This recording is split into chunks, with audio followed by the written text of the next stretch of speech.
I'd like to answer a couple more questions, and I know the hour grows late. Yes. Thank you, Senator. I read a poll today that said that 60%, I believe, of military families don't believe that the Iraq war justifies the cost.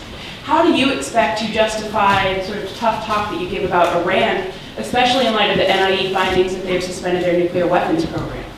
Well, first of all, I always like it when they start, a fact is presented as a fact. I don't accept that or believe it.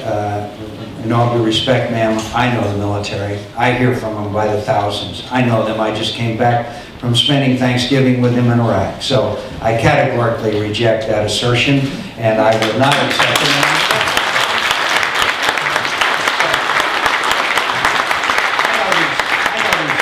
These young people are working that are serving, and I'll tell you, they know they're succeeding. They know they're succeeding. And so I know that for a fact. So you and I just have a difference of opinion, and I respect yours. But go ahead, you can, go ahead. It was a poll that was taken. I don't care if it's a banana. I don't believe it. Okay?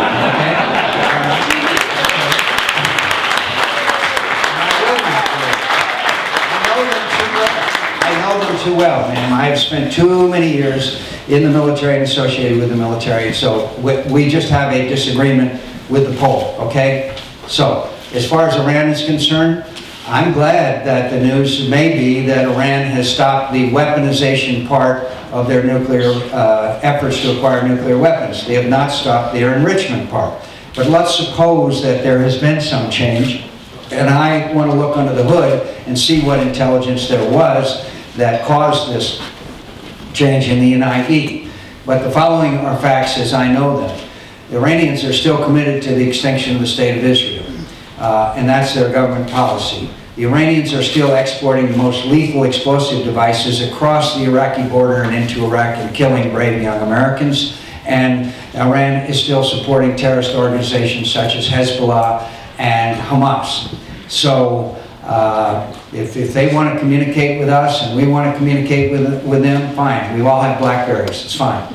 But the fact is that Iran has to go through significantly more changes in their policy, their attitude, and their behavior before I am ready to embrace them, although, as I've said all along, I would continue to pursue diplomatic and trade and other efforts before I would ever initiate a military action. But I still believe that Iran cannot be allowed to acquire nuclear weapons because of the threat that they are in the region. And now you're free to reply again. Please do so.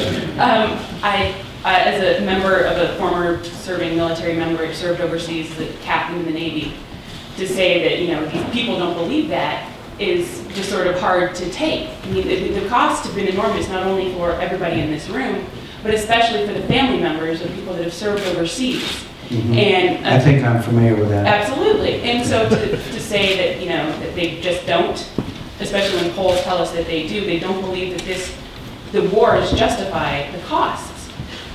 And I don't really understand how you would go about justifying the cost of a future war in another very hard, difficult place with potentially very bad weapons to send their sons and daughters, mothers and fathers. I just don't understand. Well, we have a fundamental misunderstanding, ma'am, about what the challenges to America's national security are, and I respect your opinion, and I understand your frustration, because as I mentioned at least 10 or 12 times in our conversation, we mishandled the situation in Iraq very badly. And I would be repetitive if I talked again about Iran's desire for the extermination of the State of Israel, their stated policy. I don't want to have to repeat the fact that they are still exporting explosive devices that are killing young Americans. I care about young Americans just as you do. And I again repeat that if Iran acquired nuclear weapons, which they may still be able to do, then I think that would have serious consequences. And finally, could I say, nobody hates war more than the veteran. Nobody hates war more than those who have experienced the loss of a comrade. I think there's a lot of us in this room that understand the cost of war. But there are worse things than war, unfortunately.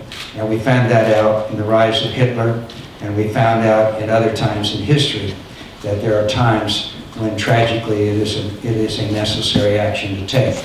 But no one understands it better than the veteran. Thank you very much for your time.